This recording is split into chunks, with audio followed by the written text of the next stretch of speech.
Your mindset, behavior, habits, and experience determine your performance in English. I know it's harder to measure confidence and it's harder to measure experience, but there is a way to know your level based on your mindset, your confidence, and your behavior in English. And I'm going to tell you all about it. You're listening to the Influency Podcast. I'm Hadar, your host, a pronunciation expert, fluency coach, and a proud non-native speaker. With over 16 years of experience teaching, I am here to share with you all my secrets on how to show up in English clearly, with confidence and freedom. On this podcast, I'll provide step-by-step strategies, lessons, stories, and practical tips to keep you inspired and motivated on your English journey. Are you ready? Let's do it.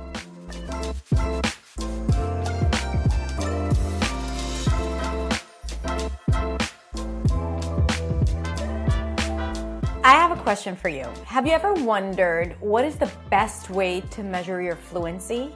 Now, I know that there are traditional levels like A1 to A2 to B1 to B2, but let me tell you an interesting story and how I believe this is not the best way or the only way to measure someone's proficiency level and fluency. As some of you already know, I moved to Spain in January this year. In April, I took a course and they placed me as an A1 speaker. Granted, I did not speak Spanish, and they put me on week 5 or week 6. However, recently, my friend who has been living here for over 5 years joined a Spanish course. And guess what level they placed her in? A1, week 5.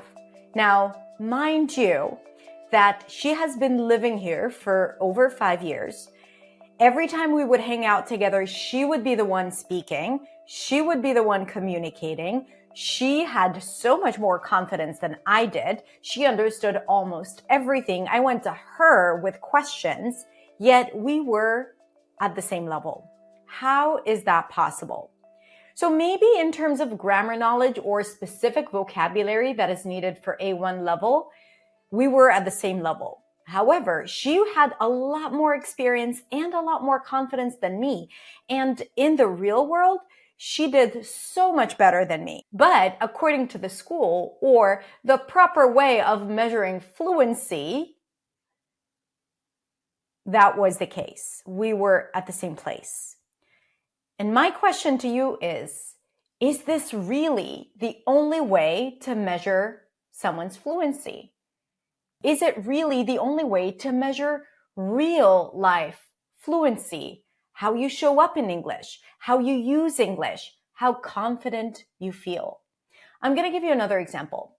I've had students who were placed as a C1 speaker, yet they had no confidence speaking in a group at all. They would avoid conversations. They would not communicate. They would only communicate through reading and writing and never when speaking. So even though, according to the books, they were at a C1 level, in real life, they were not using the language. They were terrified to use the language. They were overly critical. They were perfectionists, and they would not use the language. Therefore, they'd avoid speaking. Here's what I'm saying. I know it's important to measure one's fluency according to the number of words they know and the grammar they know and how they're able to structure sentences. That is a given. I'm here to say this is not the only way to measure someone's fluency. I believe that a speaker's fluency is also measured according to the confidence level they have, how they show up, how they behave in English, the choices they make in English, and the experience they have in English using the language in real life. Your mindset, behavior, habits, and experience determine your performance in English. Not just how many words you know, not just the grammar you know, and not just how well you structure sentences. Now, I know it's harder to measure confidence and it's harder to measure experience, but there is a way to know your level based on your mindset, your confidence, and your behavior in English. And I'm going to tell you all about it. I developed a speaking success path that outlines the experience of a speaker who already knows English at the level where they can understand English and use English without needing to use a translator. So I'm not talking about true beginners who are just starting out with their English journey. No, I'm talking about people who have studied English and they understand English in a way that doesn't require them to use a translator. Now, the path is somewhat linear, but you can also skip between the stages. Now, I've used this success path with my students inside my program Beyond, and it has been an incredible tool to help them identify where they're at and what they need to do to achieve that. The speaking path ranges from the avoider to the anxious speaker, to the brave speaker, to the challenger, to the influencer. Whether you're the avoider, anxious speaker, brave speaker, challenger, or influencer, there's a lot you can learn about how you show up in your experience in English once you understand that your fluency level goes above and beyond just the typical A1 to C2 levels.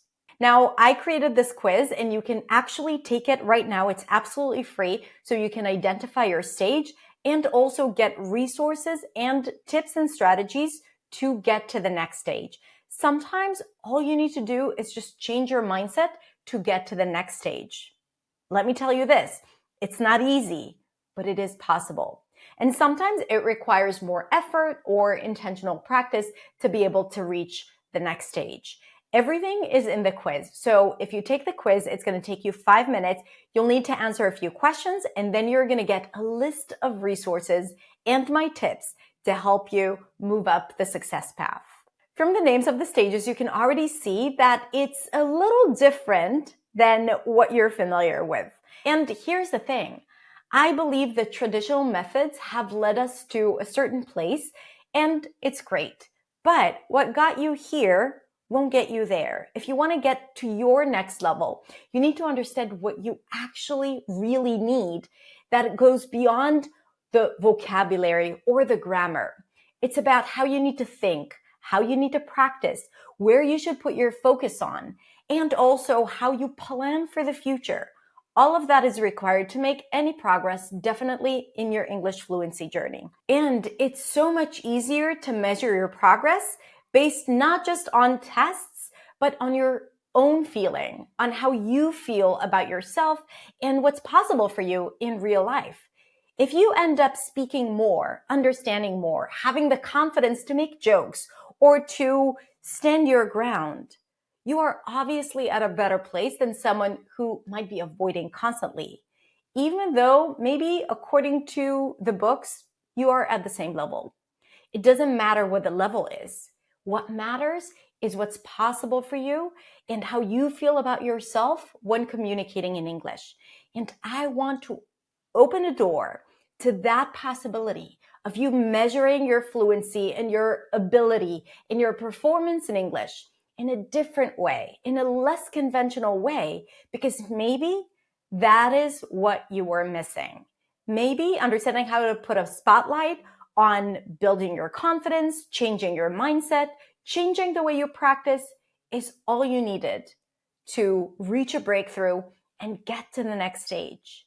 So I invite you to take the quiz, identify your speaking stage, and get the resources that you need to move up to the next stage. And you will see that as you move up the speaking stages, your fluency level and proficiency level will improve as well. Because here's the thing, even at a level that is considered intermediate or lower intermediate, your understanding of the language is vast. You understand more than you're capable of speaking.